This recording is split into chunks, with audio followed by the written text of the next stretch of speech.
Certains pasteurs prêchent leurs convictions qu'ils ont de la parole de Dieu au lieu de prêcher véritablement la parole de Dieu. Lorsque le pasteur prêche ses propres convictions plutôt que la parole de Dieu elle-même, il risque de substituer une théologie d'homme à la révélation biblique, ce qui peut conduire à décaler l'Église de son fondement. Où est la différence? Prêcher la parole de Dieu, c'est exposer ce que le texte affirme dans ce contexte, en montrant clairement le texte comme autorité et en laissant la vérité transformer notre pensée, notre cœur et la vie des auditeurs. Ensuite, prêcher en mêlant ses convictions, ce peut être bien quand ces convictions sont issues d'une saine exégèse. Mais cela devient dangereux si le pasteur commence par ce qu'il croit intuitivement ou culturellement, puis cherche ensuite des versets pour appuyer son idée, au lieu de laisser le texte diriger sa conviction. Le signe que cela arriverait, c'est quand le prédicateur insiste plus sur ses leçons de vie, sur ses expériences ou ses opinions sociopolitiques que sur l'explication du texte. Le texte est souvent cité de façon fragmentée, séparé de son contexte pour servir une idée préétablie. Ou alors, quand il y a peu ou pas de confrontation avec la justice, la sainteté et la grâce de Dieu, où le pasteur met plus l'accent sur ses motivations, ses succès, sur ses solutions pratiques, plus que sur la repentance et la croix. Que devons-nous faire, nous qui écoutons? Nous devons tester la parole comme les Béréens, selon Acte 17, verset 11. Comparer ce qui est prêché avec l'Écriture, en famille ou en étude, pour vérifier si c'est ainsi écrit, et pas seulement si c'est ainsi que je le sens. Nous devons prier pour nos pasteurs pour que le Seigneur leur donne la crainte du Seigneur, l'humilité, la fidélité textuelle à l'Évangile, selon 2 Timothée 15 et 2 Timothée 4, verset 2. Nous devons, nous les croyants, protéger notre foi, car si, sur le long terme, la prédication dévie nettement de l'Évangile de Christ, nous avons un devoir biblique de rester attachés à la vérité, en cherchant un enseignement plus fidèle. Nous devons éprouver tous les enseignements que nous écoutons, sans pour autant tomber dans la médisance ou la critique facile, car aucun pasteur n'est infaillible.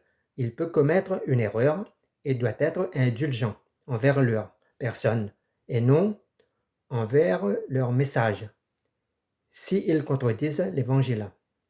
Ce thème donc touche au cœur de la nature du ministère chrétien, de la révélation, de la faiblesse humaine et de la responsabilité de l'Église.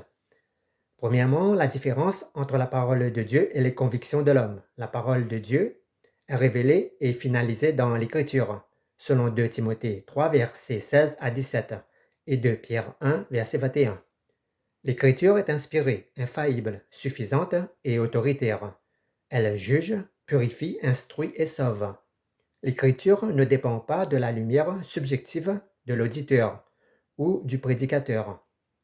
Deuxièmement, les convictions humaines sont des interprétations, des perceptions, des expériences, des cultures ou préférences que Dieu peut utiliser, mais qui ne sont pas elles-mêmes la parole de Dieu. Ces convictions peuvent être saines, bienveillantes, mais elles peuvent aussi être partielles, faussées par la culture, par l'émotion ou l'ambition. Autrement dit, ma compréhension que j'ai de la parole reflète-t-elle la vérité de la parole? Le danger commence quand la conviction précède le texte. Le texte n'est plus qu'un outil pour justifier une idée déjà tenue. L'auditeur ressent la puissance de l'homme plus que la puissance de Dieu par la parole. À ce moment, ce n'est plus l'écriture qui forme la prédication, c'est la prédication qui façonne l'écriture à son image. Pourquoi donc certains pasteurs glissent ainsi? Plusieurs facteurs entrent en jeu et se trouvent et souvent à la fois. Par exemple, par le poids de l'expérience personnelle. Le pasteur a vécu quelque chose de fort, une bénédiction, une crise, une guérison, un appel, etc. Et commence à prêcher ce que Dieu m'a dit, à moi, plus que ce que Dieu dit dans les Saintes Écritures à l'Église. Son expérience devient sa norme, alors qu'elle doit être seulement l'illustration de sa norme de ses convictions, de ses miracles, car ce n'est pas un miracle qui atteste la parole de Dieu. C'est la parole de Dieu qui va aller d'un miracle. Un magicien ou Satan lui-même peut imiter un miracle. Il y a aussi la pression de la culture et de l'auditoire. Face aux attentes de croissance, de popularité, de succès, de confort, de guérison immédiate, certains ajustent leur message pour plaire ou encourager, plutôt que pour confronter et discipliner, selon 2 Timothée 4, versets 3 à 4. Alors, ce pasteur prêche ce que la foule veut entendre, et non ce que Dieu a révélé. Il y a encore, par exemple, une faiblesse dans l'exégèse et la théologie. Sans solide base de lecture, de contexte, de grammaire et d'histoire biblique, le prédicateur se contente d'extraits de versets, de phrases à fort impact, ou d'idées de séminaires, ou de pasteurs vedettes. Il prêche alors des morceaux de vérité arrachés à leur sol, ce qui produit plus de convictions humaines que de vérité biblique. Il y a malheureusement aussi le risque de l'autorité charismatique, c'est-à-dire quand le pasteur jouit d'une forte autorité personnelle. L'auditeur peut commencer à croire parce que c'est lui qui le dit et non parce que c'est ainsi qu'il est écrit. La source de la foi se déplace inconsciemment de l'écriture vers la personnalité du leader, où l'auditeur ne fait même plus l'effort de vérifier, de méditer ce qu'il a entendu. Troisièmement, les conséquences spirituelles pour l'Église. Prêcher sur toutes ses convictions au lieu de la parole de Dieu produit plusieurs effets graves. Premièrement, il y a un déplacement de l'autorité. Le feu de Dieu n'est plus dans la parole, mais dans la personne, dans le style, le ton ou la prophétie. On glorifie davantage le conducteur du feu que le feu de la parole elle-même. Deuxièmement, quand il y a une dérive doctrinale progressive, en accumulant des convictions qui ne sont pas fermement ancrées dans le texte, un pasteur peut glisser vers des idées proches de l'erreur, même sans l'intention de fausser l'évangile. La fausse doctrine naît souvent de petites infidélités et non de grands renversements. Troisièmement, il y a danger quand l'auditeur manifeste une foi frêle et peu solide. Si l'auditeur est formé surtout à des convictions humaines, à des méthodes ou à des recettes, s'il ne possède pas une racine biblique profonde. Dans ces cas, lors d'une crise, ce sont les émotions, les souvenirs de prédications charismatiques ou des promesses extrapolées qui tiennent lieu de refuge, et non la parole de Dieu lui-même. Quatrièmement, lorsque plusieurs pasteurs ou groupes de pasteurs prêchent leurs convictions plus que la parole, alors il peut y avoir division dans l'Église. Chacun devient la norme pour son cercle. On se retrouve donc avec des églises de pasteurs où chacun suit un homme ou un système plutôt que la parole commune de Christ. Quelle serait la place des convictions dans une prédication? Dire que certains prêchent leurs convictions au lieu de la parole ne signifie pas non plus que la conviction personnelle n'a pas de place. Au contraire, la prédication biblique suppose une conviction ferme par la parole. C'est-à-dire que le prédicateur doit être profondément convaincu de la vérité qu'il proclame. Mais cette conviction doit être née de l'étude, de la méditation, de la prière et de la soumission au texte. L'apôtre Paul parle d'être convaincu par la vérité de Christ, selon Romains 14, verset 5, et Romains 23. Mais cette conviction est toujours testée par la parole. Ensuite, on peut prêcher une conviction personnelle si cette conviction ne contredit pas la parole. Le pasteur peut dire « C'est ce que Dieu m'a montré dans ce texte ». Mais en principe, il ne devrait jamais dire « C'est ce que Dieu m'a dit ». Donc, c'est la vérité. Même si le texte le suggère à peine, si Dieu m'a dit quelque chose qui contredit sa propre parole, alors ces paroles viennent de n'importe qui, mais sûrement pas de Dieu, car Dieu n'est pas un homme pour mentir. Autrement dit, toute conviction personnelle dans une prédication doit pouvoir être montrée comme dérivée du texte et non pas comme son complément ou son correcteur.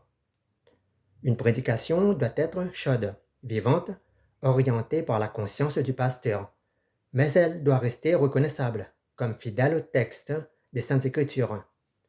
La passion du pasteur ne doit pas camoufler une dérive. Donc voici quelques critères pour distinguer la parole de Dieu des convictions humaines. Premièrement, l'Écriture reste la finalité.